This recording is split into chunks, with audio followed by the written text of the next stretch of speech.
Unfortunately, I think this has been a bit of a failure. I managed to pretty much destroy this engine.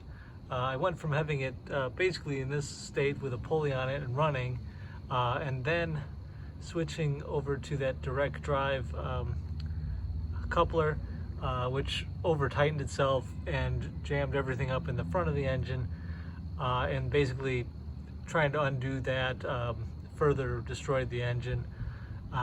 I haven't been able to get it running again. The timing seems messed up. The belt doesn't really want to stay on very well now.